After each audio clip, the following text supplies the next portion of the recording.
Bonsoir à tous, merci de nous retrouver sur TV Sud pour votre journal local du Gard. La chasse aux décharges sauvages est ouverte à l'occasion de la 12e semaine du développement durable. 350 agents du Conseil général sillonnent les abords des grands axes du Gard pour collecter les déchets déposés ou jetés par des usagers de la route indélicate. Reportage Alain Belon. La nature et sa biodiversité, c'est ça. Mais il y a aussi l'envers du décor. Le Conseil général du Gard participe pour la 3e fois à la semaine du développement durable.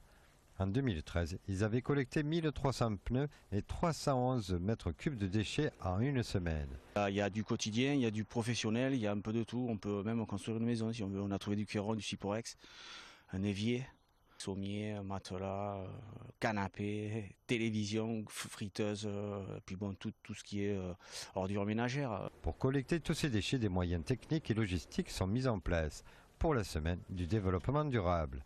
Les abords des grands axes routiers gardois sont traités. On est sur des fréquences de 8 à 10 000 véhicules au jour. Et des personnes qui ne veulent pas avoir leur habitacle souillé préfèrent par facilité, je dirais, ouvrir la fenêtre. Des actions qui permettent petit à petit de sensibiliser et de modifier le comportement des usagers de la route. C'est quand même des actions assez significatives, les usagers le voient. En termes de tonnage de gros encombrants, oui, on voit une baisse significative, mais là, ça doit être aussi lié aux horaires d'ouverture des déchetteries qui sont sur des plages horaires plus grandes, donc les gens peuvent aller se débarrasser leurs déchets en toute légalité. Après, je dirais, c'est un problème de civisme, donc le but justement de ces démarches-là, c'est de sensibiliser les gens au volume qui sont générés par des gestes quotidiens, mais qui portent relativement atteinte à notre environnement. Devenir éco-citoyen le long des routes permet d'éviter la pollution du sol et de l'eau, mais aussi un risque d'incendie en période d'été. Ainsi, de préserver l'environnement et sa biodiversité. Un mot de football et le Nîmes Olympique qui se prépare à recevoir Nancy pour le compte du championnat de Ligue 2. Les Crocos, englués au fond du classement, attaquent une série de 3 matchs cruciaux pour le maintien. Nîmes-Nancy, c'est vendredi soir au Costières, coup d'envoi 20h.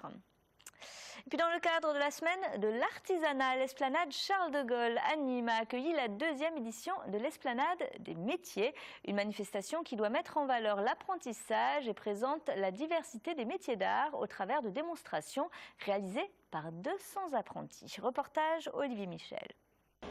Opération séduction de l'artisanat qui pour la 2e fois a reconduit l'esplanade des métiers, une manifestation qui présente la diversité des métiers et formations de la filière avec une particularité, ce sont ici les jeunes qui parlent aux jeunes.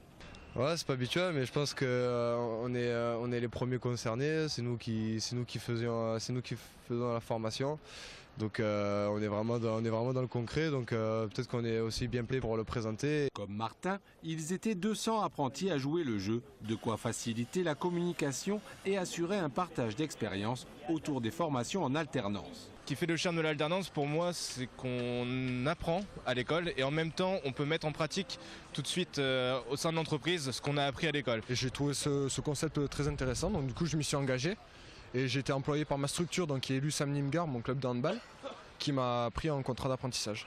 Une 60aine de métiers ont été présentés en démonstration, histoire de toucher du doigt leur réalité et de vanter les mérites de l'apprentissage. C'est surtout un accélérateur d'insertion par rapport à la voie scolaire. On a aujourd'hui un développement très fort de l'apprentissage aussi dans l'enseignement supérieur, donc qui permet de modifier l'image de l'apprentissage, qui est aussi important pour les métiers manuels et pour l'enseignement supérieur. Selon les organisateurs de cette 2e esplanade des métiers, la filière de l'apprentissage ne connaîtrait pas la crise. 85% des jeunes qui en sont issus trouveraient un emploi.